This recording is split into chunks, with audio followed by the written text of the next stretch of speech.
السلام عليكم ورحمة الله وبركاته.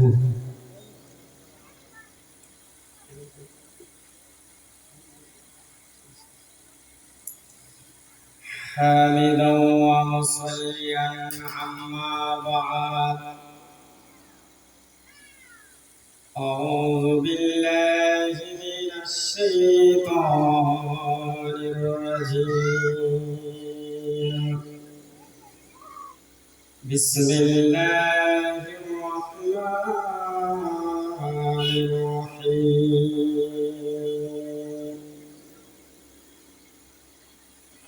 يا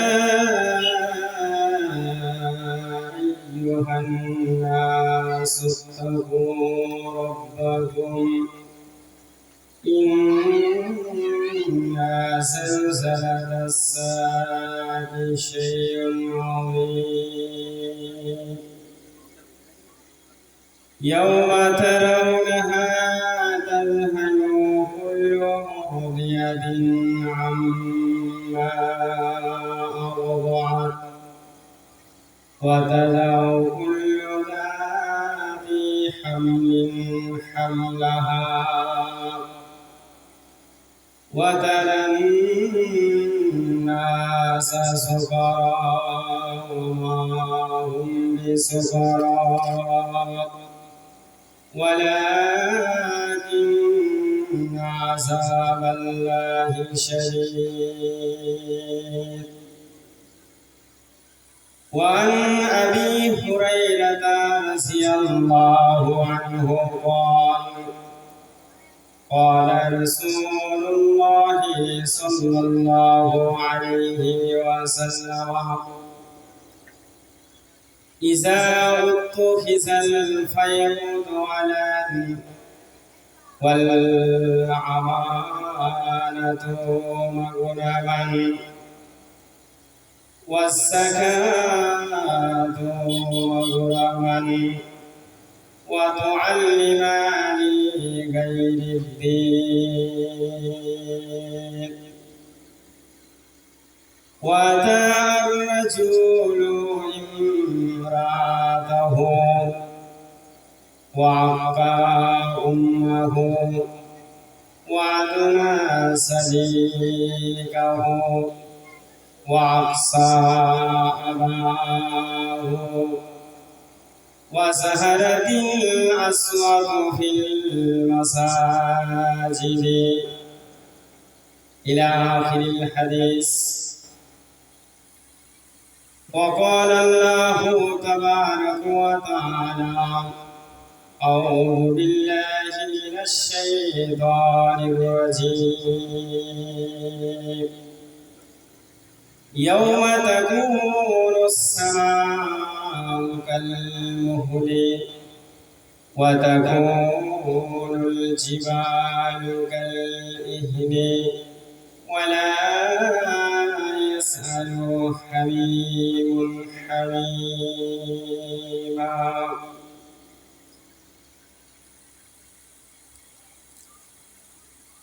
কচুর পাতায় পানি যেমন করে গটল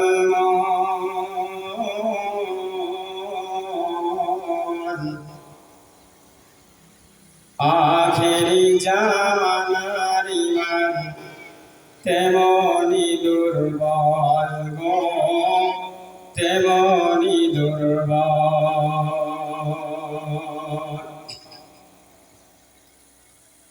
কচুর পাতার পানি যেমন করে গটল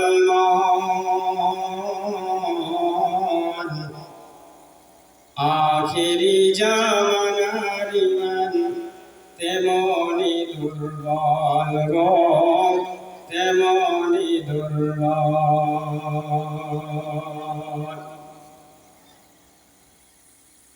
দয়ার নবী হাদিসেতে করিয়াছেন বায়ান, সকাল বেলায় ইমানদার সন্ধ্যা বেলা বেঈমান। মায়ার নবী হাদিস হাদিসেতে করিয়াছেন বায়ান। সন্ধ্যাবেলা ইমানদার, সকাল বেলা বেঈমান। ঠিক কি না? আল্লাহ রাসূল কি বলেছেন? সকালে ইমানদার, সন্ধ্যা বেঈমান, সন্ধ্যা ইমানদার, সকালে বেঈমান। দয়ার নবী হাদিসেতে করিয়াছেন বায়ান। সকাল বেলা ইমানদার, সন্ধ্যা বেলা বেঈমান। মায়ার নবী হাদিসেতে করিয়াছেন বায়ান। সন্ধ্যা বেলা ইমানদার, সকাল বেলা বেঈমান। ওরা শুনবে কানে, দেখবে চোখে, ওরা শুনবে কানে, দেখবে চোখে, বুঝে ওরা বুঝবে না। পশু থেকে অধম হবে, মানুষ রূপে থাকবে না। পশু থেকে অধম হবে, মানুষ রূপে থাকবে না। আল্লাহ বলেছেন সূরা আরাফে ৭৯ নম্বর আয়াতে যে ওদের চোখ, কান, শ্রবণ শক্তি, দৃষ্টি শক্তি, অন্তর থাকা সত্ত্বেও তারা বুঝবে না, শুনবে না, দেখবে না। ওরা কি চতুষ্পদ জন্তুর ন্যায়। এই জন্যই কবি বলছেন,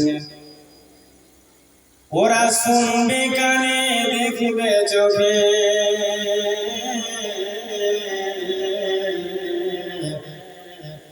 ওরা শুনবে কানে, দেখবে চোখে, বুঝে ওরা বুঝবে না। পশু থেকে অধম হবে, মানুষ রূপে থাকবে না।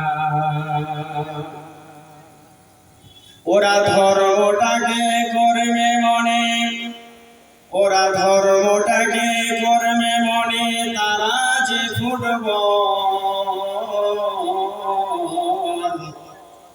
আখেরি জামানার ইমান তেমনি দুর্বল গো, তেমনি দুর্বল। প্রচুর পাতার পানি যেমন করে গটলমল,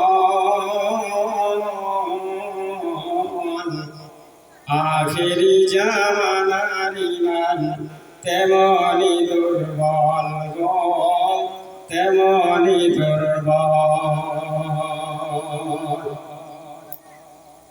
আলেমে আলেমে দ্বন্দ্ব হবে, আলেমে আলেমে দ্বন্দ্ব হবে, জালেমে জালেমে দোস্তি।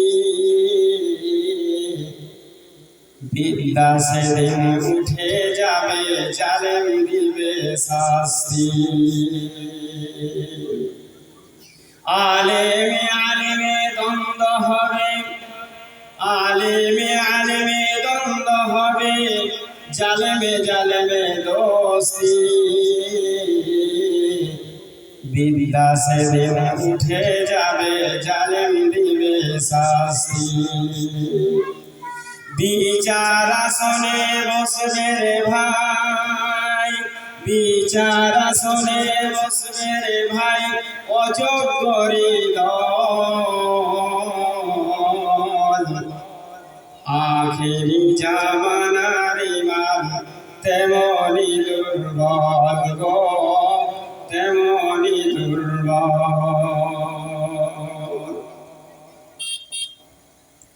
সম্মানীয় আজকের সভার সুযোগ্য সভাপতি মহাশয়, মঞ্চে উপবিষ্ট উলামায়ে কেরাম, আমার সামনে বসে থাকা সময়গত বয়োজ্যেষ্ঠ ইসলাম দরদী শ্রোতা মণ্ডলী, পর্দার অন্তরালে অবলা সরলা শিক্ষিকা শিক্ষিতা, পর্দা নাসিব মা ও বোনেরা, প্রশংসা মাত্রই মহান করুণাময় আল্লাহ তাবারক ওয়া তাআলার নিমিত্তে যে আল্লাহ রাব্বুল আলামিন আমাদেরকে এই সুন্দর একটা মজলিসে আসার মতো তৌফিক ইনায়েত করেছেন এবং তার কোরআনের কথা এবং রাসূলুল্লাহর হাদিসের কথা শোনার মতো একটা সুব্যবস্থা তিনি করে দিয়েছেন, সেই আল্লাহর আমরা প্রশংসা করি, সকলে বলি আলহামদুলিল্লাহ।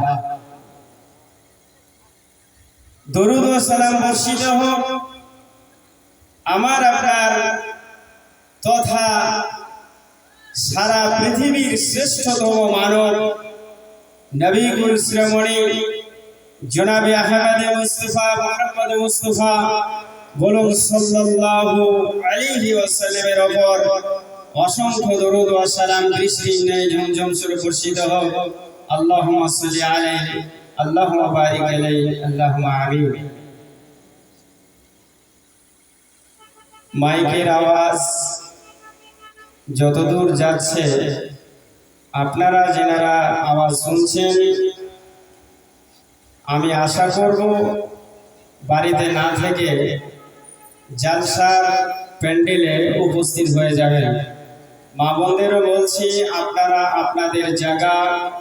আপনাদের জায়গা অনশন সেখানে বসে পড়ুন। যে জায়গা আপনাদের জন্য ব্যবস্থা করা হয়েছে সেই জায়গাতে আপনারা অবস্থান করুন। আজকে যেটা বিষয় সেটা হচ্ছে কিয়ামত সম্পর্কে কিছু কথা, কিয়ামতের কিছু আলামত, যে কিয়ামত কখন হবে, কি রকম হবে, তার ধরনটা কেমন হবে, সেই সম্পর্কে গুটি কয়েক কথা আমি কোরআনুল কারীম থেকে সূরাতুল হজ 1 এবং 2 নম্বর আয়াত পরিবেশন করেছি, আর তার সাথে একটা জামে তিরমিজি শরীফের একটি হাদিস পরিবেশন করেছি। এই কোরআন এবং হাদিসকে সামনে রেখে আমি আমার বক্তব্য ইতি টানবো, আমার তৌফিকি ইল্লা বিল্লাহ। তবে বক্তব্য খুব মনোযোগ সহকারে শুনতে হবে। যে কথাগুলো বলবো, আজ থেকে আমি সম্ভবত 2 বছর আগে আমি এই স্টেজে এসেছিলাম, এখানে জালসা করে গেছি 2 বছর আগে। আজকে আল্লাহ পাক আনিয়েছেন, আমি আপনাদের সামনে এসেছি। তবে কথাগুলো আপনাদেরকে ধ্যান মনোযোগ সহকারে শুনতে হবে, জ্ঞান বোধ দিয়ে আপনাকে শুনতে হবে। যতটুকু আলোচনা হবে কোরআন এবং হাদিস থেকে আলোচনা হবে। আল্লাহ সুবহানাহু ওয়া তাআলা তিনি বলছেন সূরাতুল হজ, আউযু বিল্লাহি মিনাশ শাইতানির রাজীম, বিসমিল্লাহির রাহমানির রহিম। ইয়া أيها الناس اتقوا ربكم إن زلزلة الساعة شيء عظيم। হে মানব সকল, সারা পৃথিবীর মানুষকে সম্বোধন করে আল্লাহ রব্বুল আলামিন বলছেন, শুধু মুসলমানদেরকে বলা হয়নি, নাস শব্দটা অল মানুষকে ব্যবহার করা হয়েছে, মানব জাতিকে ব্যবহার করা হয়েছে। সে মুসলিম হতে পারে, খ্রিস্টান হতে পারে, ইহুদি হতে পারে, জৈন হতে পারে, মুচি হতে পারে, মেতর হতে পারে। এক কথায় মানব সম্প্রদায় হিসেবে যারা পৃথিবীতে জন্মগ্রহণ করেছে, আল্লাহ রাব্বুল আলামিন সারা পৃথিবীর মানব জাতিকে সম্বোধন করে বলছেন, ইয়া আইয়ুহান নাস ইত্তাকু রাব্বাকুম, ও মানব মণ্ডলী, ও মানব জাতি, তোমার প্রতিপালককে তোমরা ভয় করো। নাস মানে মানব সকল, এখানে শুধু মুসলিম নয়, নাস মানে অল মেন, নানান ধর্মের মানুষ, মানব হিসেবে যারা পৃথিবীর বুকে এই এসেছে, এই আল্লাহ রাব্বুল আলামিন এই মানব সম্প্রদায়কে ঘোষণা করে তিনি বলে দিলেন, সূরার নাম সূরাতুল হজ, পারা সংখ্যা 17, সূরা নাম্বার 22, আয়াত হচ্ছে 1 থেকে 2। তিনি বলছেন, ইয়া আইয়ুহান নাসুত্তাকু, ও মানব সম্প্রদায় তোমরা তোমার প্রতিপালক তোমার রব তোমার আল্লাহকে তোমরা ভয় করো। ইত্তাকু, তোমরা ভয় করো। আমরের সিগা আজে তোমরা ভয় করো কাকে? আল্লাহকে। মুসলিমদেরকে শুধু বলা হয়নি, সারা পৃথিবীর যত ধর্মের মানুষ আছে, এক কথায় মানব হিসেবে যারা পৃথিবীতে এসেছে তাদেরকে বলছে তোমরা তোমার রব তোমার আল্লাহ তোমার স্রষ্টা তোমার পালনকর্তা তোমার রিজিকদাতা তাকে তোমরা ভয় করো। কারণ ইন্না সালসালাতাস সাদি শাইউন আযীম, নিশ্চয় কিয়ামতের কম্পন, কিয়ামতের দিনে ভূমিকম্প, কিয়ামতের দিনে ওই বিকরাল আওয়াজ, এই কম্পন এই ভূমিকম্প বিকরাল আওয়াজ, এটা তোমাদের সামনে একটা ভয়ঙ্কর ব্যাপার, মারাত্মক ব্যাপার। এই দিনটাকে তোমরা কি করো? তোমাদের ভয় করো তোমার রবকে। একদিন পৃথিবী সব শেষ হয়ে যাবে, সব চূর্ণ বিচূর্ণ হয়ে যাবে। আল্লাহ রাব্বুল আলামিন বলছেন সূরাতুল হাক্কাম আয়াত নাম্বার 13, 14, 15 তিনি বলছেন, এবং সূরা মুআরিজে তিনি বলছেন, আল্লাহ সুবহানাহু ওয়া তাআলা বলছেন, ফাইজা নুফিকা ফিস সূরি নাফকাতুন ওয়াহিদা, যখন হযরতে ইসরাফিল আলাইহিস সালাতু সালাম বাঁশিতে ফুঁক দেবেন, সারা পৃথিবীটা প্রথম ফুঁক দেওয়ার সাথে সাথে চূর্ণ বিচূর্ণ হয়ে যাবে। নাফকাতুন ওয়াহিদা, প্রথমবার ফুঁক দেওয়ার সাথে সাথে পৃথিবীটা তছনছ হয়ে যাবে। ওয়া হুমিলাতিল আরযু ওয়াল জিবালু ফাদুক্কাতা দাক্কাতান ওয়াহিদা, কাল কিয়ামতের দিনে আল্লাহ সুবহানাহু ওয়া তাআলা এই জমিনটাকে এই মাটিটাকে তুলবেন আর পাহাড়গুলিকে তুলবেন। মাউন্ট এভারেস্ট, পৃথিবীতে যত ধরনের পাহাড় রয়েছে সমস্ত পাহাড় পর্বতগুলোকে এক জায়গায় করবেন আর এই জমিনকে একত্রিত করবেন।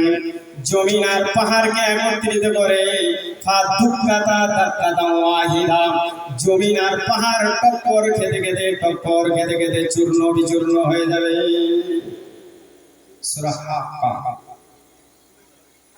ফায়াউমাইযিন ওয়াকাতুন ওয়াকিয়া, এমন একটা দৃশ্য হবে, এমন একটা ঘটনা ঘটবে যেদিন মানুষ নিজে পরেশান হয়ে যাবে, মানুষ নিজের ঘামে নিজেই হাবুডুবু খেতে থাকবে, যেদিন মানুষ নিজের আত্মার ভিতরে কি হবে নিজে খবর রাখতে পারবে না, নিজে কাপড় শরীরে থাকবে কিনা সে খবর রাখতে পারবে না। আল্লাহ রাব্বুল আলামিন সেই দিনটার ব্যাপারে বলছেন, পৃথিবী ধ্বংস হবে, পাহাড় জমিন একত্রিত হয়ে টুকরো টুকরো হয়ে যাবে। সেই দিনটার দিকে তোমরা লক্ষ্য রেখে তোমরা আল্লাহ সুবহানাহু ওয়া তাআলাকে ভয় করো। সূরা মুআরিজ বলছেন, ইয়াউমা তাকুনুস সামাউ কাল মুহলি ওয়া তাকুনুল জিবালু কাল ইহনি ওয়া লা ইয়াসআলু হামীমুন হামীমা। সূরা মুআরিজে 10, 11, 12 নম্বর আয়াত আল্লাহ সুবহানাহু ওয়া তাআলা তিনি বলে দিয়েছেন, ওই দিন অর্থাৎ কিয়ামতের দিন, ইয়াউমা তাকুনুস সামাউ কাল মুহলি, সামা মানে আসমান, কাল কিয়ামতের দিনে এই আসমানটাকে আল্লাহ রাব্বুল আলামিন ওই মোমের মতো পিচের মতো আসমানটা তোমাদের মাথার উপরে গলে গলে পড়বে।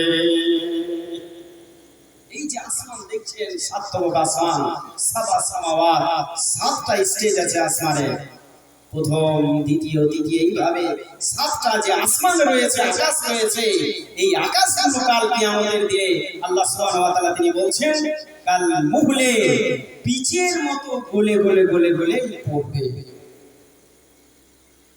ওয়া তাকুনুল জিবালু কাল ইহনি, আর পর্বতমালাগুলি, পৃথিবীতে বিভিন্ন দেশে যে পর্বত রয়েছে, পাহাড় রয়েছে, এই পাহাড় পর্বতগুলি কাল কিয়ামতের দিনে টক্কর খেতে খেতে, ধাক্কা খেতে খেতে ওই তুলো ধোনার মতো, রোয়ের মতো, তুলোর মতো উঠতে থাকবে।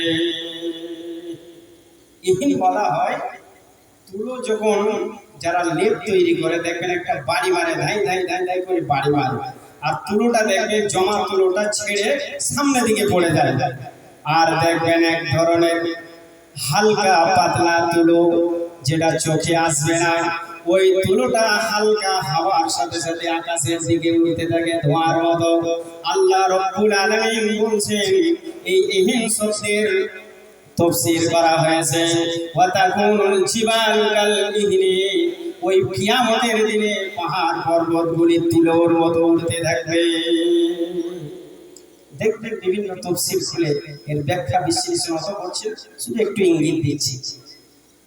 পাহাড় কত মজবুত, এই পাহাড়গুলোকে বোম বাস্টিং করে পাহাড় ফাটিয়ে বড় বড় পাথর 2 কুইন্টাল 5 কুইন্টাল সেটাকে এনে মেশিনের মাধ্যম দিয়ে সেটাকে পিছাই করে, তারপরে আমাদের মিস্ত্রি যারা আছেন, যারা বাড়ি তৈরি করেন, 5-8 পাথর বা বিভিন্ন কোয়ালিটি পাথর দিয়ে সেটা ছাদ ঢালাইয়ের কাজে আমাদের আছে। এই পাথরগুলি, এই পাহাড়গুলি কিয়ামতের দিন আল্লাহ রাব্বুল আলামিন বলছেন তুলোর মতো ওই পাহাড়গুলি উঠতে থাকবে। কি একটা দৃশ্য সেদিন মানুষের সামনে ঘটে যাবে। এই দিনটার প্রতি তোমাদের বিশ্বাস করতে হবে যে কিয়ামত একদিন হবে, পৃথিবী একদিন ধূলিসাৎ হয়ে যাবে, পৃথিবী ধ্বংস হয়ে যাবে, এটা বিশ্বাস করতে হবে। তো এমনি এমনি কিয়ামত হবে, তার আগে কিছু ঘটবে না? ঘটবে। কে বলেছেন? বিশ্বনবী মুহাম্মদুর রাসূলুল্লাহ সাল্লাল্লাহু আলাইহি ওয়াসাল্লাম তিনি বলছেন, ওয়া নবী হুরায়রা রাদিয়াল্লাহু আনহু قال رسول الله صلى الله عليه وسلم, হযরত আবু হুরায়রা রাদিয়াল্লাহু আনহু তিনি হাদিস বর্ণনা করেছেন, রাসূলুল্লাহ সাল্লাল্লাহু আলাইহি ওয়াসাল্লাম তিনি বলে দিয়েছেন যে কিয়ামতের পূর্বে এই হাদিসটাতে 20-21টা আলামতের কথা বলা হয়েছে। এই 20টা এবং 21টা আলামত যতক্ষণ পর্যন্ত তোমাদের সামনে না আসবে, ততক্ষণ পর্যন্ত কিয়ামত তোমাদের সামনে প্রতিষ্ঠিত হবে না। হযরত আবু হুরায়রার নাম হচ্ছে আব্দুর রহমান। আবু মানে পিতা, আর হুরায়রা বলা হয় হিরকুন মানে বিড়াল। আরবিতে বিড়ালকে হিরকুন বলা হয়, যেগুলো ছোট ছোট বিড়ালকে আরবিতে হিরকুন বলা হয়, আর যেগুলো একটু বড় সেগুলোকে আরবিতে কিত্তুন বলা হয়। তো হযরতে আব্দুর রহমান, আবু হুরায়রার নাম হচ্ছে আব্দুর রহমান।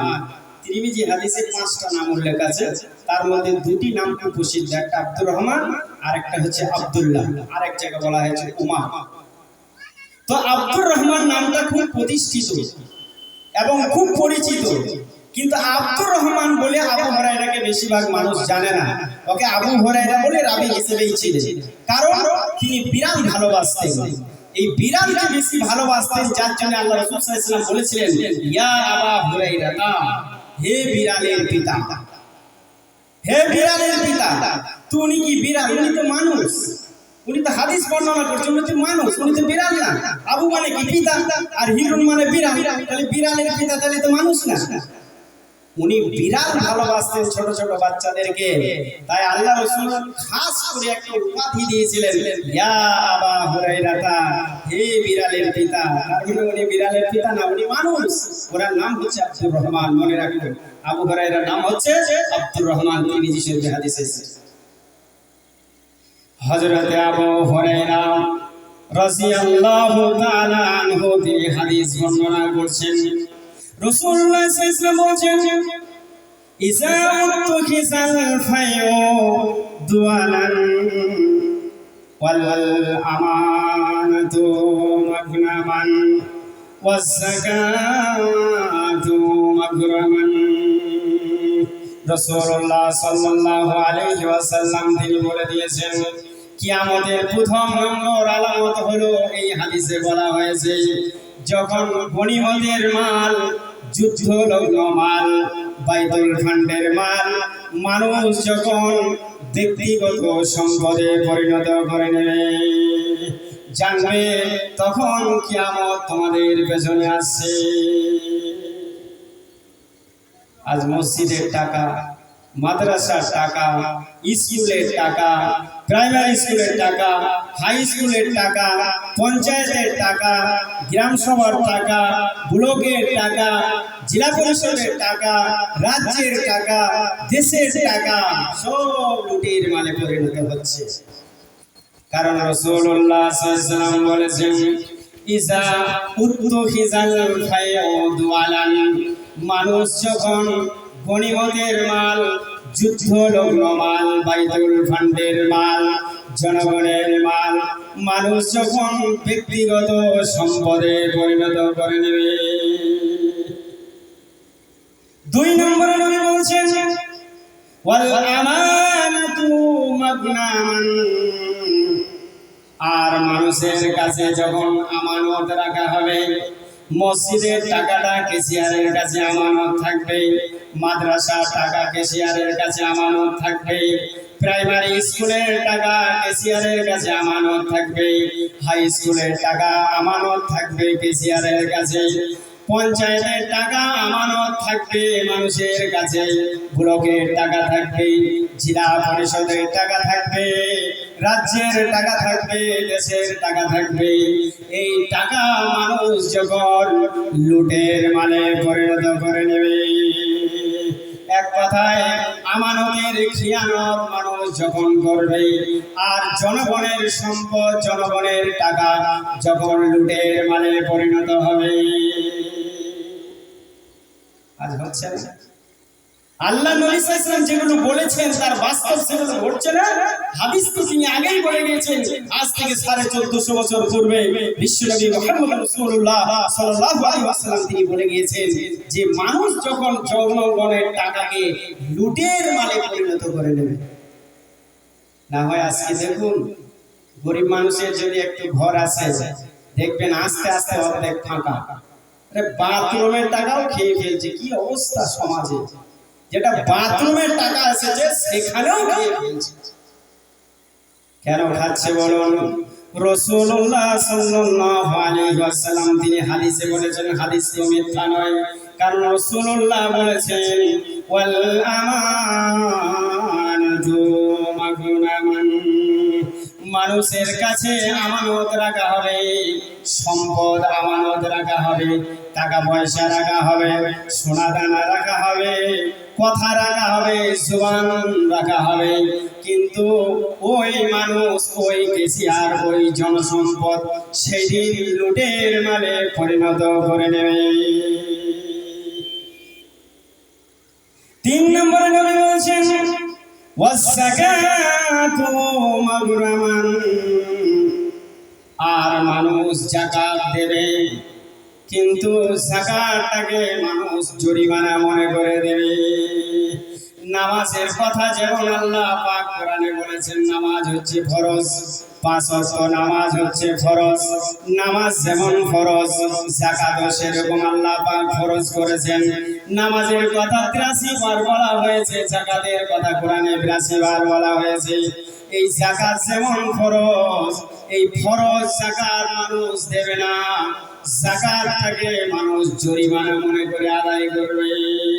গ্রামের ইমাম সাহেব, মাদ্রাসার শিক্ষক, মাদ্রাসার হাফেজ সাহেব, মাওলানা সাহেব আমার উপরে জরিমানা চাপিয়ে দিয়েছে, ইমাম সাহেব আমার উপরে জরিমানা চাপিয়ে দিয়েছে। এই রকম মানুষ, পাবলিক, জনসাধারণ ওই যাকাতের টাকাটা যাকাত বলে দেবে না, জরিমানা মনে করে আদায় করবে। আজকে যদি মুসলিমরা ঠিক মতো যাকাত দিত তাহলে মুসলিমদের ভিতরে কেউ গরিব থাকতো না। গরিব মানুষগুলো ক টাকা যাকাত হবে? যারা কোটি কোটি টাকার সম্পদ আছে, যে মুসলিমদের বড় বড় বিজনেস, বড় বড় কারখানার মালিক, তাদের লাখ লাখ না কোটি কোটি টাকা যাকাত হবে। ও যাকাত যদি সঠিকভাবে ব্যয় করে দিত, ইসলামের মধ্যে কেউ গরিব থাকতো না, সব সচ্ছল অবস্থা হবে।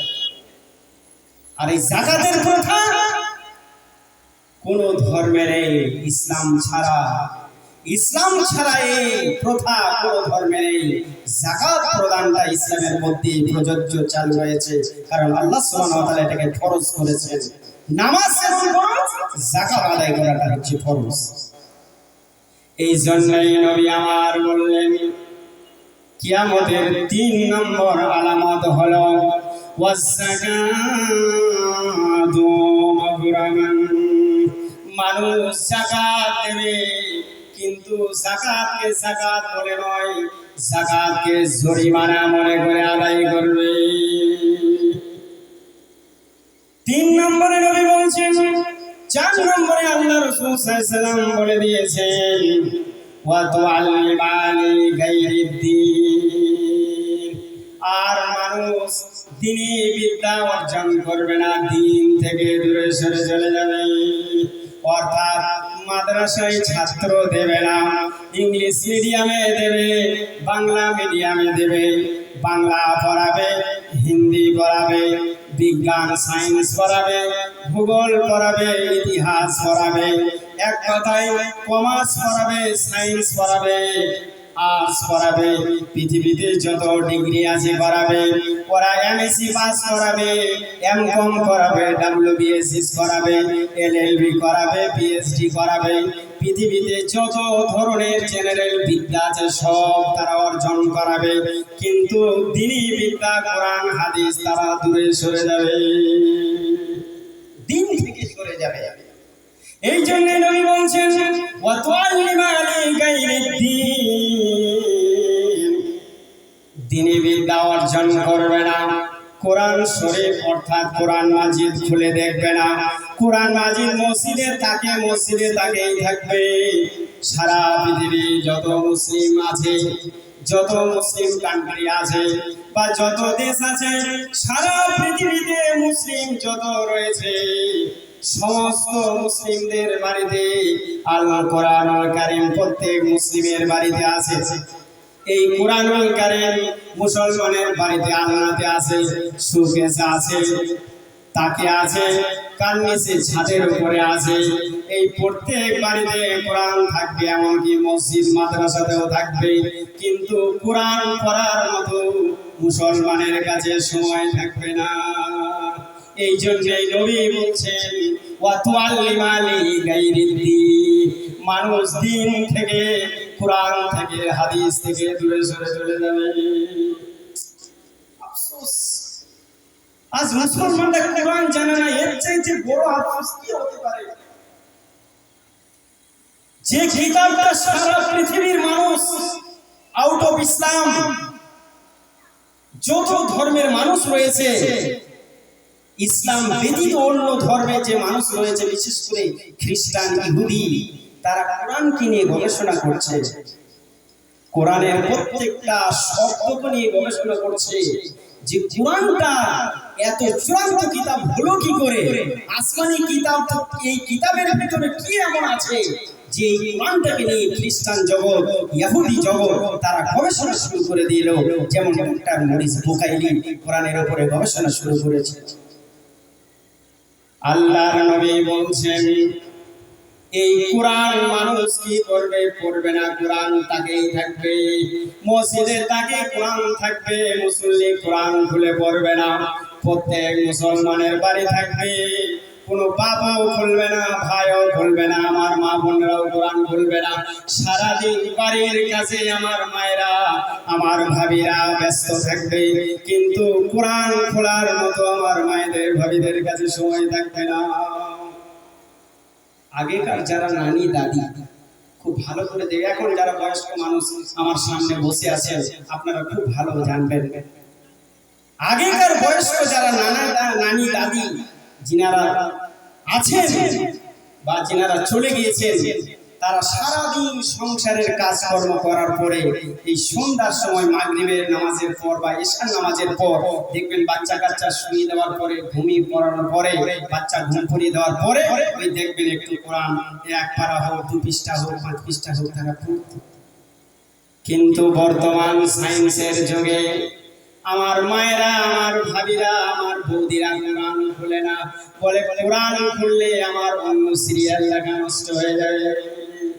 নবী বলছেন কিয়ামতের 4 নম্বর আলামত হলো ওয়া তুআল্লিমা লি গায়রিদ্দিন, মানুষ দিন থেকে কোরআনের বিদ্যা থেকে হাদিসের বিদ্যা থেকে মানুষ দূরে সরে চলে যাবে।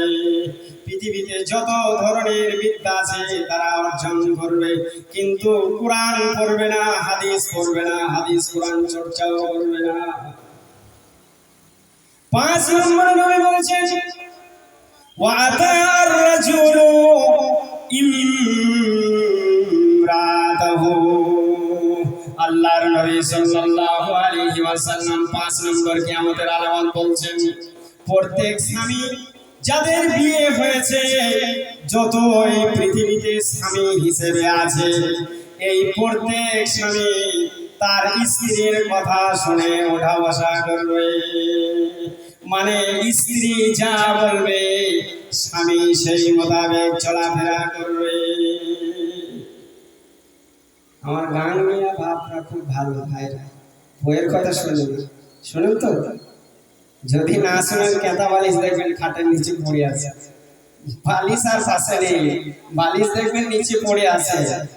আমরা বইয়ের কথা শুনতেই হবে, স্ত্রীর কথা।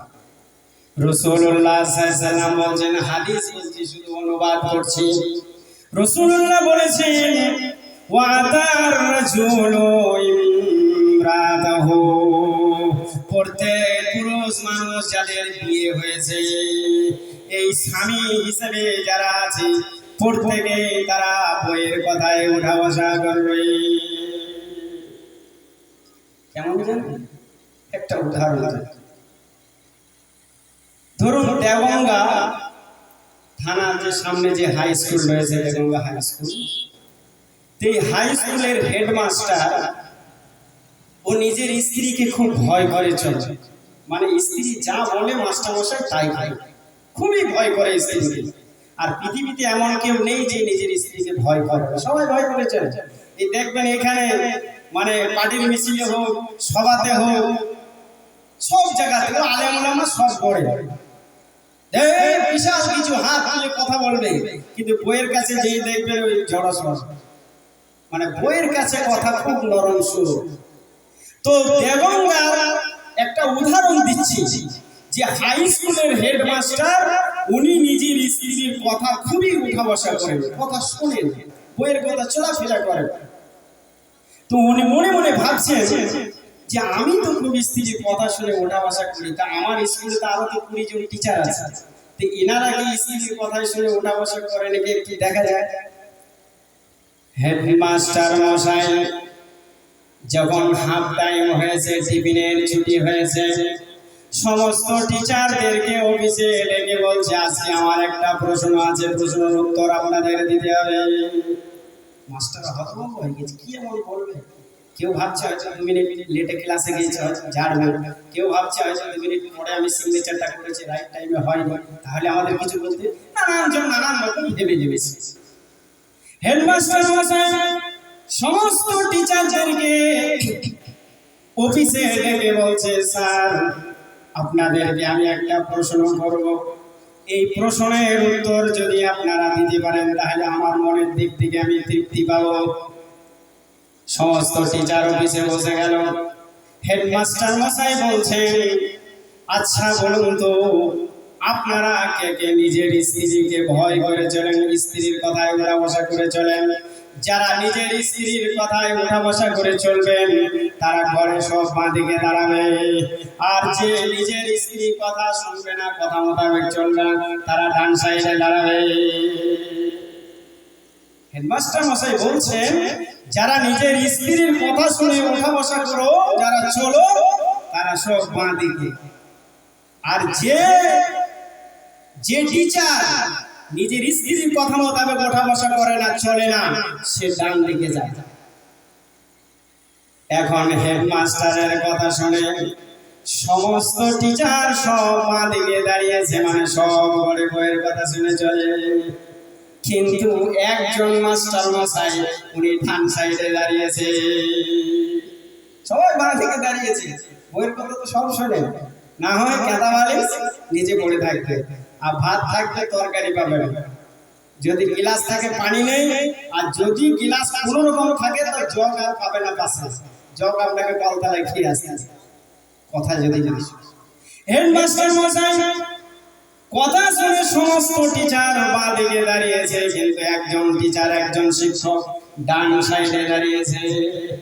হেডমাস্টার মশাই বলছেন, আচ্ছা স্যার, আমার মাস্টার মশাই যত স্কুলে রয়েছে সব তো বাঁ দিকে দাঁড়িয়েছে, আপনি কেন ডান সাইডে দাঁড়ালেন? সবই তো বইয়ের কথা শুনেছে, আপনি কি শুনেন না? বলে স্যার, বলে হেডমাস্টার মশাই, আমার বউ আমাকে বলে দিয়েছে। প্রথম বাক্য, হেডমাস্টার মশাই, আমার স্ত্রী আমাকে বলে দিয়েছে স্কুলের সমস্ত টিচার যেদিকে যাবে তুমি তার উল্টো দিকে যাবে।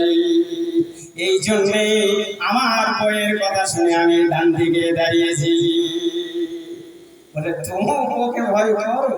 আমি ভাবছি তুমি হয়তো কোনোরকম করো না বা চলাফেরা করো না, এখানে দেখছি তোমার বউয়ের কথা বলছে। হ্যাঁ, আমার বউ বলে দিয়েছে যে স্কুলের টিচাররা যেদিকে যাবে তুমি উল্টো দিকে যাবে, তাই আমি উল্টো দিকে দাঁড়িয়েছি। কারণ রাসূলুল্লাহ বলেছেন, মিথ্যা তো নয়, আল্লাহর নবী বলছেন, ওয়াতার রাজুলু ইমরাতাহু, কিয়ামতের 5 নম্বর আলামত হলো প্রত্যেক পুরুষ মানুষ তার স্ত্রীর অনুগত্য করবে, স্ত্রীর কথা শুনে তারা জীবন যাপন করবে, ওঠা বসা করবে। 6 নম্বরে নবী বলছেন,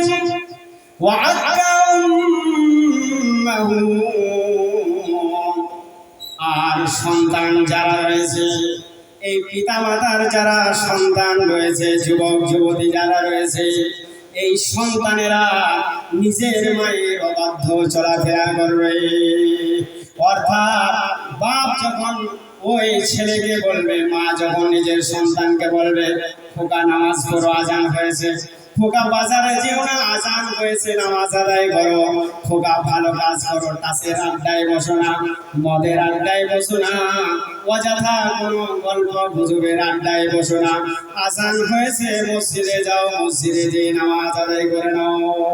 কিন্তু এই সন্তানেরা তখন মায়ের কথা শুনে তারা অবাধ্য হবে, অবাধ্য চলাফেরা করবে। নবী বলছেন, এই সন্তানেরা মায়ের কথা কোনো মূল্যায়ন করবে না, মা যা বলবে তার কাছে টক লাগবে, উল্টো চলবে। মা বলবে ভালো কথা, আর ছেলে চলবে উল্টো দিকে। 6 নম্বর। 7 নম্বরে নবী বলছেন, ওয়াকসা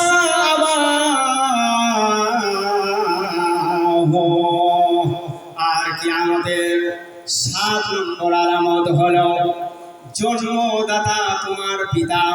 আমরা যারা বসে আছি, আমাদের যারা পিতা মাতা ছিল বা যারা আছে এবং ভবিষ্যতে যারা আসবে, নবী বলছেন এই সন্তানেরা নিজের জন্মদাতা পিতা মাতাকে ওই গরু যেখানে থাকে, গোয়াল, যেটাকে আমরা গোয়াল ঘর বলি, গরু ছাগলের ঘর, ওই গরু ছাগলের ঘরে ওই ঘর থেকে ধাক্কা মেরে নিজের জন্মদাতা পিতাকে বার করে দেবে। কিয়ামতের আলামত। আজকে বাপরা খুব দুঃখ করে বলে, আমার ছেলে ভাত দেয় না, দেখতে পারে না, বয়স হয়েছে, পিচ্ছাপ হয়ে যায়, ধরে রাখতে পারি না, বৌমারা খেস করে, বলে পাকা ঘরে পিচ্ছাপ করে দিলে ঘরটা ধুতে হবে, বিভিন্ন ধরনের অজুহাত বানায়। কারণ রাসূলুল্লাহ বলেছেন, কিয়ামতের 7 নম্বর আলামত হলো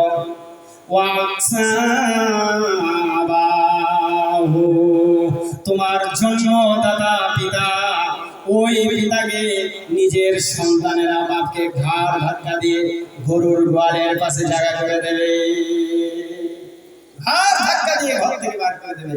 যে তোমাকে জন্ম দিয়েছে সেই পিতা তোমার কাছে পিতা বলে তার আর মূল্যায়ন পাবে না। 9 নম্বরে নবী বলছেন, ওয়াদনা সাদিকাহু, আর কিয়ামতের 9 নম্বর আলামত হলো দূরের মানুষকে কাছে টেনে গলায় গলায় বন্ধু করবে। আর নিজের আপন যারা আছে, নিজের রিশতেদার যারা, রক্তের রিলেটিভ যারা আছে, যারা রক্তের সম্পর্কেও যারা জড়িয়ে আছে, আপন জন কাছের মানুষ, এই কাছের মানুষকে দূরে সরিয়ে দেবে আর দূরের মানুষকে কাছে এনে গলায় গলায় আপন বানিয়ে নেবে। এই জন্যই নবী বলছেন ওয়াদনা সাদিকাহু, আদনা মানে নিকটবর্তী, সাদি মানে দোস্ত। দূরের মানুষকে কাছে টেনে আপন করবে আর আপন মানুষকে তারা দূরে সরিয়ে দেবে। 10 নম্বরে নবী বলছেন ওয়াজাহরাতিল আসওয়াতু ফিল মাসাজিদি। শুধু হাদিসের অনুবাদ করছি আমি, হাদিস লম্বা হাদিস। আল্লাহ রাসূল সাল্লাল্লাহু আলাইহি ওয়াসাল্লাম বলছেন কিয়ামতের 10 নম্বর আলামত হলো ওয়াজাহরাতিল আসওয়াতু ফিল মাসাজিদি।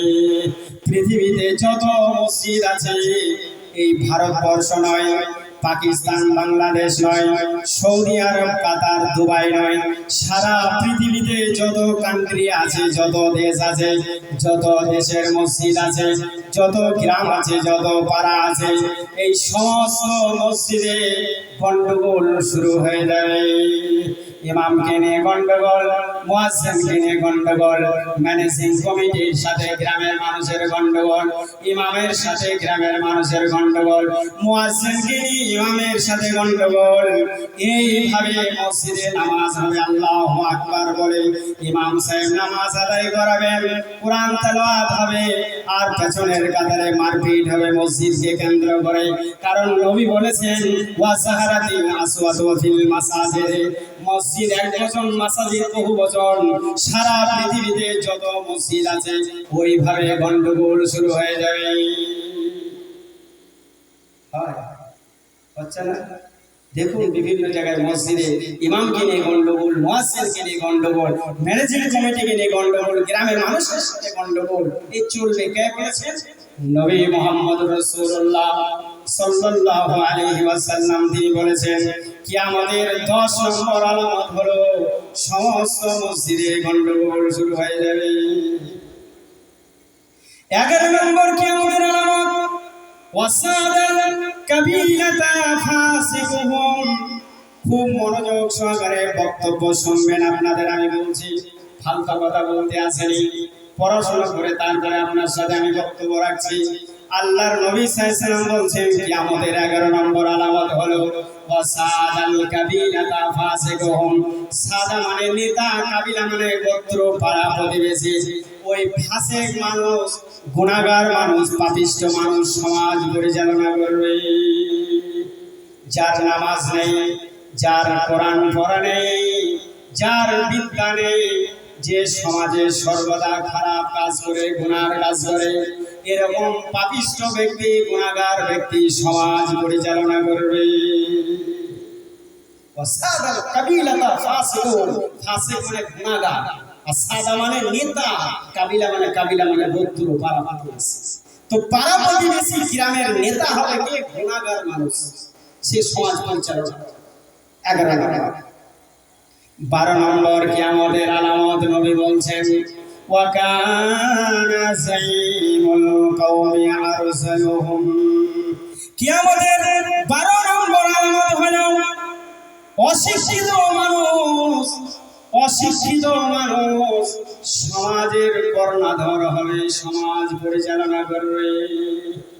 থানার দায়িত্বে থাকবে, জেলার দায়িত্বে থাকবে, রাজ্যের দায়িত্ব থাকবে, দেশের দায়িত্ব থাকবে, গ্রামের দায়িত্বে থাকবে, পঞ্চায়েতের দায়িত্বে থাকবে। এক কথায় অশিক্ষিত মানুষ পুরা সমাজ পরিচালনা করবে। ওখানে বিএসসি পাস ছেলে বসে থাকবে, ওখানে বিকম ছেলে বসে থাকবে, ওখানে পিএইচডি করা ছেলে বসে থাকবে, ওখানে এলএলবি ছেলে পাস করা বসে থাকবে, ওখানে ডাব্লিউবিএসসি ছেলে ওখানে বসে থাকবে, ওখানে পৃথিবীতে যত বিদ্যা আছে বড় বড় doctor, IPS officer, IPS, IP, is, যত ধরনের বিদ্যার মানুষ সব ওই সমাজের সামনে বসে থাকবে। কিন্তু অশিক্ষিত মানুষ, নিরক্ষর মানুষ গোটা সমাজকে পরিচালনা করবে। সিগনেচার করতে পারে না, পঞ্চায়েতে বসে আছে, সিগনেচার করতে পারে না, লোককে জিজ্ঞেস করে। যেমন আমার বাড়ি কিন্তু বীরভূম জেলা, থানার নাম হচ্ছে ইলামবাজার, গ্রামের নাম বড়চর, কিন্তু আমি ওখানকার এখন আর বাসিন্দা না, এখন 24 পরগনার বাসিন্দা, আপনার মসনন্দপুরে। তো আমাদের ওখানে একটা পঞ্চায়েত আছে শ্রীসাগর। তো গত ইলেকশনে আমাদের পঞ্চায়েতে যিনি প্রধান ছিলেন শিরুল কাস, উনি লেখাপড়া ভালো জানেন, কিন্তু ওনাদের কোটা হিসেবে উনি কিন্তু প্রধান হয়েছে। তো ওই পঞ্চায়েতে আমার একটা ভাই, ও প্রধানের কাজগুলো উনি করে দিতেন। তো প্রধান সাহেব তো উনি শিরুল কাস, সাঁওতাল আদিবাসী, তো উনি বুঝেন না। তো বলতো আমার ভাইয়ের নাম বসিস, তো বলে বসিস কাগজ আগে দেখবে, তুমি পড়ে দেখবে, যদি সিগনেচার করার মতো হয় তাহলে আমাকে বলবে, না আমি করব। আল্লাহর নবী বলেছেন কিয়ামতের 12 নম্বর আলামত হলো ওয়াকানা সাইয়ুল কওমি আরজুলুহুম। কিয়ামতের 12 নম্বর আলামত হলো অশিক্ষিত মানুষ যখন সমাজ পরিচালনা করবে। এটা এখন চলছে। 13 নম্বর আলামত হলো ওয়া উকরিমার রাজুলু মাখাফাতা শাররিহি। নবী আমার বলে দিয়েছেন হাদিসে, তিরমিজি শরীফের হাদিসে নবী আমার বলে দিয়েছেন কিয়ামতের 13 নম্বর আলামত হলো এই ভালো মানুষেরা, ইমানদার মানুষেরা, ইমানদার মানুষ, পরেশগার মানুষ, এরা চোর ডাকাত বেঈমানদেরকে সম্মান করবে।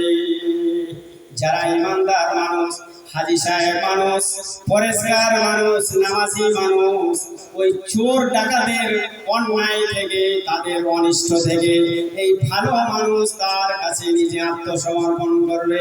এক কথায় ভালো মানুষ তার কাছে নিজের মাথাটা নত করে দেবে, চোর ডাকাতের সম্মান করবে।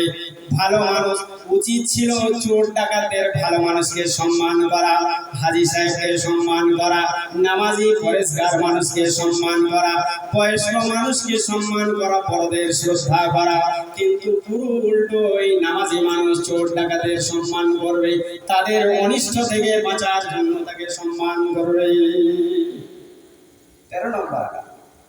14 নম্বরে নবী বলেছেন, 14 নম্বর আলামত রাসূলুল্লাহ সাল্লাল্লাহু আলাইহি ওয়াসাল্লাম তিনি বলেছেন ওয়া যাহারাতিল কায়নাত ওয়াল মাআজিফ। কিয়ামতের 14 নম্বর আলামত হলো সারা পৃথিবীতে যত বাজার আছে, সারা পৃথিবীতে যত রাস্তাঘাট আছে, সারা পৃথিবীতে যত ঘর বাড়ি আছে, এই সমস্ত ঘর বাড়ি রাস্তাঘাটে গান বাজনা শুরু হয়ে যাবে। বাজারে যাবে গান, রাস্তাতে যাবে গান, গ্রামে যাবে গান বাজনা, পাড়াতে যাবে গান বাজনা, এমনকি মুসলমানের প্রত্যেক বাড়িতে গান বাজনা শুরু হয়ে যাবে। নবী বলছেন ওই নর্তকী এলে গ্রামে গঞ্জে ফাংশন করাবে, ড্যান্স করাবে, উলুঙ্গ নাচ করাবে। এই জন্যে নবী বলছেন ওয়া যাহারাতিল কায়নাত ওয়াল মাআজিফ, সারা পৃথিবীতে সমস্ত জায়গায় গান বাজনা শুরু হয়ে যাবে। বলে হাজী সাহেবের ছেলে গান শোনে না। আরে হাজী সাহেবের ছেলে শুনে না, কিন্তু হাজী সাহেবের ছেলের হাতে দেখবেন রাইট সেট আছে, ওখানে ন্যাংটা মেয়ের ছবি আছে, ওখানে মিউজিক আছে, ওখানে গান আছে। গান ছাড়া এমন কোনো পরিবার নেই, এমন কোনো বাড়ি নেই, এমন কোনো মাওলানা কারি সাহেব, মুফতি সাহেব নেই। অ্যান্ড্রয়েড সেট যার হাতে আছে, সে কোনো না কোনো সময় তার চোখে মেয়ে আসবেই, গান আসবেই। নবী বলেছেন এই গান দিয়ে সারা পৃথিবীর রাস্তাঘাট বাড়িতে ভরপুর হয়ে যাবে। গান থেকে বাঁচতে পারবে না, চলবে। 14 নম্বর আলামত 15 নম্বরে নবী বলছেন কিয়ামতের 15 নম্বর আলামত হলো ওয়াল মাযিফু। আর বিজ্ঞানীরা কি করবে? বাদ্যযন্ত্র আবিষ্কার করবে। যারা বিজ্ঞানী আছে, যারা গবেষণা করে, যেমন আমেরিকার নাসা।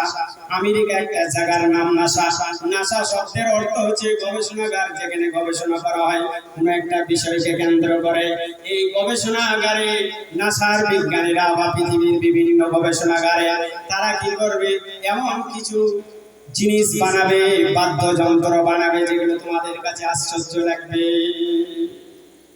এই যে সেটটাতে আমার কথাটা রেকর্ড হচ্ছে, অ্যান্ড্রয়েড সেট। আচ্ছা বলুন, কোনো মানুষ বলুন কলকাতা গিয়েছে, তো কলকাতা গিয়েছে একটা দরকারি কোনো একটা কাগজ বাড়িতে গাঙ্গিয়াতে ফেলে চলে গেছে। এখন সে কলকাতা থেকে ফোন করছে তার ছেলেকে বা ভাইকে বা স্ত্রীকে যে আমি তো আধার কার্ডটা বাড়িতে ফেলে এসেছি, তো আধার কার্ডটা ফটো করে হোয়াটসঅ্যাপে পাঠিয়ে দাও। এটা যাবে না? যাবে না ভাই? যাবে না? যাবে না? যাবে। বিজ্ঞানীরা এই বাদ্যযন্ত্র এমন তৈরি করেছে, আমার বক্তব্য কল রেকর্ড হচ্ছে, আমি যদি ভুল বলি সেটাও কিন্তু ওখানে ক্যাশ করা হয়েছে। আমি যেরকম ভাবে বলেছি, যেভাবে বলেছি, সব কথা রেকর্ড হচ্ছে। আল্লাহ রাসূল বলেছেন 15 নম্বর আলামত হলো কিয়ামতের ওয়াল মাযিফু, বাদ্যযন্ত্র বিজ্ঞানীরা আবিষ্কার করবে। আপনি মাটিতে বসে আছেন, এই মাটির নিচে কি আছে? এমন মেশিন এই মাটির উপরে এইভাবে ধরা হবে। এই মাটির নিচে পেট্রোল আছে না ডিজেল আছে না কয়লা আছে না তামা আছে না সোনা আছে? এই বাদ্যযন্ত্র মাটির উপরে দিলে এই নিচে কি আছে বাদ্যযন্ত্র বলে দেবে। দেখছেন না মোবাইলে অনেক অ্যাপস আছে, যে গুগলকে জিজ্ঞেস করবেন গুগল আপনাকে বলে দেবে। এমনও জিনিস মোবাইলে এসেছে, একটা অ্যাপস এসেছে যে আপনি কোরআন হাদিস কি বলবেন শুধু মুখে বলে দেবে এই বিষয়টা, যে নামাজ, তো নামাজের কোথা কোরআনের আয়াত আছে, কি কি হাদিস আছে, পুরো চ্যাপ্টার ভর্তি হয়ে যাবে। কোন কোন সূরা একবার টোটাল পড়তে দিয়ে দেবে। কি এমন যন্ত্র তৈরি করে দিয়েছে বাদ্যযন্ত্র! আল্লাহর নবী সাল্লাল্লাহু আলাইহি বলছেন এই জন্য কিয়ামতের আলামত হলো 15 নম্বর ওয়াল মাযিফু, বিজ্ঞানীরা বাদ্যযন্ত্র আবিষ্কার করবে। 16 নম্বর হচ্ছে ওয়াসুরিবাতিল খুমুর। আর কিয়ামতের 16 নম্বর আলামত হলো প্রত্যেক ভালো ঘরের সন্তান, পরেশগার মানুষের সন্তান, হাজী সাহেবের সন্তান, নামাজি মানুষের সন্তান, বংশ ঘরের ছেলেপেলেরা ঢক ঢক করে মদ পান করবে। যারা বংশ ঘরের ছেলে মেয়ে আছে, এই ভালো পরিবারের ছেলে মেয়েরা মদ্যপান করবে। ওয়াসুরিবাতিল খুমুর, এই ভালো ঘরের সন্তানেরা নেশা করবে, মদ পান করবে। হাজী সাহেবের ছেলে, হাজী সাহেবের নাতি, ও মৌলানা সাহেবের পোতা, ও গ্রামের মোড়ল, ও মিম্বারের ছেলে, ও প্রধানের ছেলে, ও এইভাবে গ্রামে অন্যায় অত্যাচার চলবে, কেউ প্রতিবাদ করার লোক থাকবে না। 17 নম্বরে নবী বলছেন, 17 নম্বর কিয়ামতের আলামত রাসূলুল্লাহ সাল্লাল্লাহু আলাইহি ওয়াসাল্লাম বলছেন ওয়াসরিবাতিল কুমুর ওয়ালানা আখিরু হাযিহিল উম্মতি আউয়ালুহা। আল্লাহর নবী 17 নম্বর কিয়ামতের আলামত বললেন যে আমার এই উম্মতেরা, আমার উম্মত যারা রয়েছে, এই আমার উম্মতেরা পূর্বেকার মানুষদের অভিসম্পদ করবে, গালাগালি দেবে, তাদের অভিসম্পদ করবে। এই আমার এই উম্মতেরা করবে, এই ছেলে মেয়েরা করবে। এই ছেলেরা বলবে আমার দাদা বোকা ছিল, না হয় সরবরাহ গঙ্গা থানার সামনে 10 কাঠা জমি 10,000 টাকায় দিয়ে দিয়েছে। তাহলে আমার দাদা কত বড় বোকা ছিল, কত বড় গাধা ছিল, যে 10 কাঠা জমি 10,000 টাকায় দিয়ে দিয়েছে। রোডের পাশে জমি ছিল, ওখানে দোকান করা হতো, ওখানে বাড়ি করা হতো। এইভাবে পূর্বেকার মানুষদের এই সন্তানেরা গালাগালি দেবে, অভিসম্পদ করবে। 18 নম্বর আলামত ছেড়ে বাচ্চার 5টা আলামত। 18 নম্বর আলামত রাসূলুল্লাহ সাল্লাল্লাহু আলাইহি ওয়াসাল্লাম বলছেন যে 18 নম্বর থেকে আলামত বলছেন ফারতাকে ইনদা জালিকা রিহান হামরা, ওই পূর্ব দিক থেকে একটা আগুনের পাঁচির আসবে, আগুনের হাওয়া আসবে। রি মানে হাওয়া, হামরা মানে সুর মানে লাল। এই লাল ধরনের একটা অগ্নি বায়ু আগুনের হাওয়া আসবে। এই হাওয়াটা পূর্ব দিক থেকে পশ্চিম দিকে চলে যাবে, মানুষকে সব একত্রিত করবে, হাসরের মাঠের দিকে সব একত্রিত করবে। 19 নম্বর আলামত হলো কিয়ামতের 19 নম্বর আলামত রাসূলুল্লাহ সাল্লাল্লাহু আলাইহি ওয়াসাল্লাম বলছেন ওয়া জালজালাতান, কিয়ামতের দিনে ভূমিকম্প শুরু হয়ে যাবে, ভূমিকম্প হইবে। এই কিছুদিন আগে গেল না, কয়েক শুক্রবার আগে যে প্রথম একবার হিললো, তারপরে আবার একবার দিল, তাই রাস্তাঘাট দেওয়াল সব ফেটে গেল।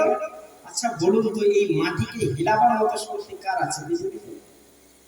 আল্লাহ সুবহানাহু ওয়া তাআলা তিনি তো সূরা হজে বলেছেন, যে শব্দ আমি প্রথমেই মানে করে দিয়েছি, ইন্নাজ জালজালাতা সাআতি শাইউন আযীম, কিয়ামতের নিশ্চয়ই কিয়ামতের কম্পন, কিয়ামতের ভূকম্প এক ভয়ানক মারাত্মক ব্যাপার। এই জন্যই নবী বলছেন ওয়া জালজালাতান, কিয়ামতের পূর্বে ভূমিকম্প শুরু হয়ে যাবে, ভূমিকম্প, জমিন হিলতে থাকবে। ইজা যুলজিলাতিল আরযু জিলজালাহা।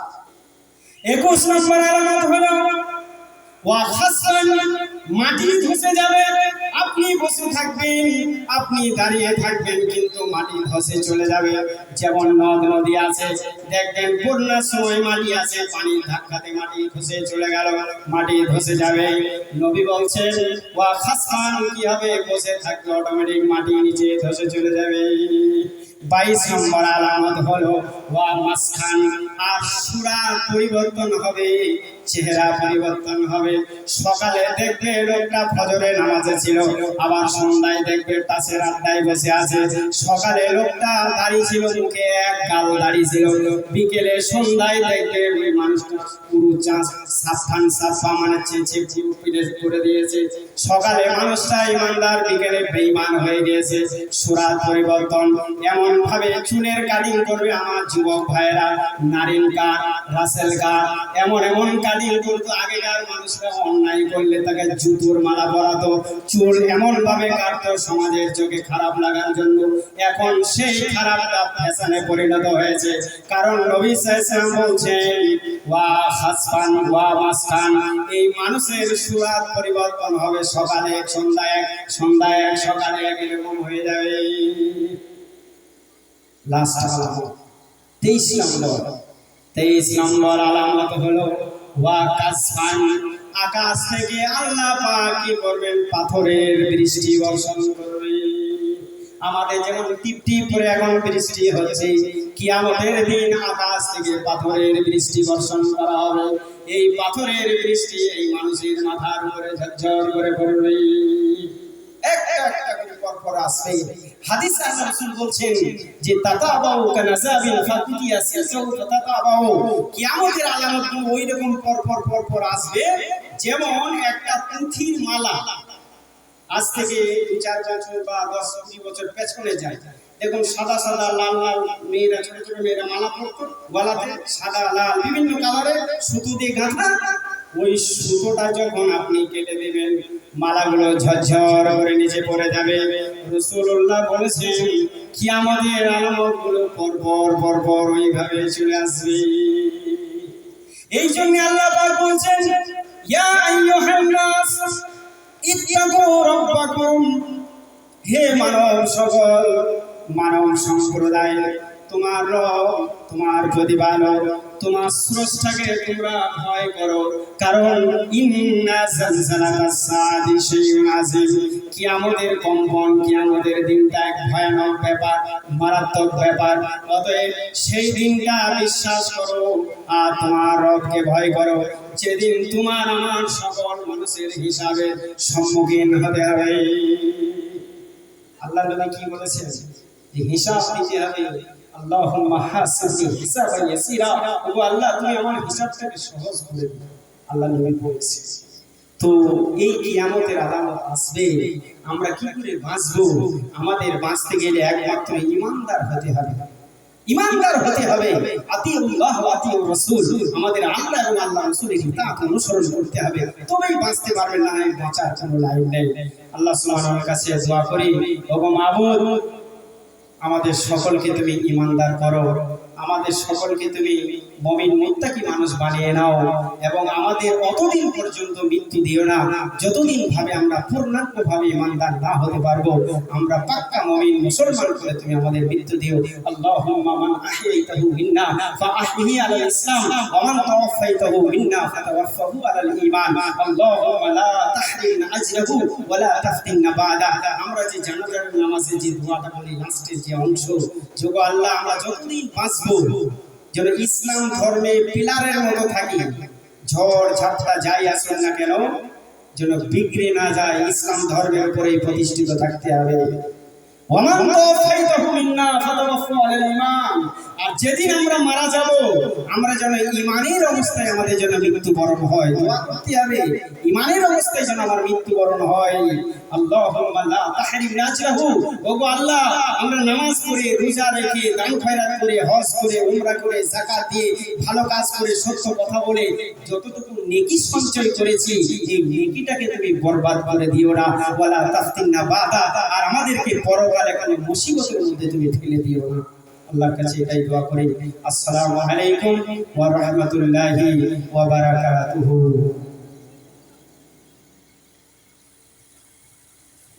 আলহামদুলিল্লাহ, জাযাকাল্লাহু আহসানাল জাযা। জানাব আঞ্জুল হক সাহেবের বক্তব্য শুনলেন।